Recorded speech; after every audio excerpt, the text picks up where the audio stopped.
আমি যেতিয়া LPG gas refill কৰোঁ, ৰিফিল কৰাৰ পিছত কি হয়, এটা এমাউণ্ট আমাক চৰকাৰে ঘূৰাই দিয়ে। সেই এমাউণ্টটো আপোনাৰ একাউণ্টত তেতিয়াহে সোমাব যেতিয়া আপোনাৰ LPG কানেকশ্যনৰ লগত আপোনাৰ আধাৰ নতুবা আপোনাৰ বেংক একাউণ্ট লিংক হৈ থাকিব লাগিব। কেতিয়াবা এনেকুৱা হয় যে LPG কানেকশ্যনৰ লগত আপোনাৰ আধাৰ কাৰ্ড লিংক হৈ থাকিলেও পইচাটো নোসোমায়, কাৰণ আধাৰ লগত আকৌ আপোনাৰ বেংকতো লিংক নাই। আপুনি কেনেকৈ গম পাব যে আপোনাৰ একাউণ্টত সোমাবলগীয়া পইচাটো আপুনি পাইছে নে নাই পোৱা?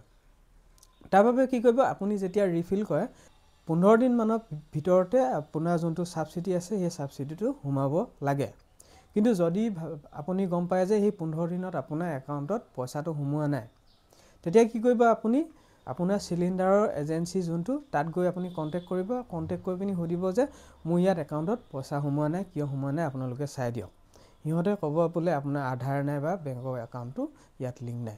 তেতিয়া আপুনি কি কৰিব, তাতে গৈ পিনি বেংকৰ একাউণ্টটো বা আধাৰটো আপোনালোকে লিংক কৰি দিব, তেতিয়া আপোনাৰ পইচাটো সোমাব।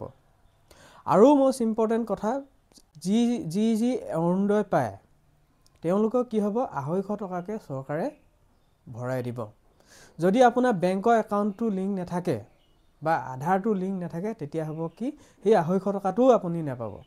গতিকে আজি ৰিফিল কৰাৰ পিছতে আপুনি চেক কৰক বা আগৰ আপুনি পুৰণা বেংকৰ হিষ্ট্ৰী চেক কৰক, আপোনাৰ পইচাটো সোমাইছে নে নাই সোমোৱা।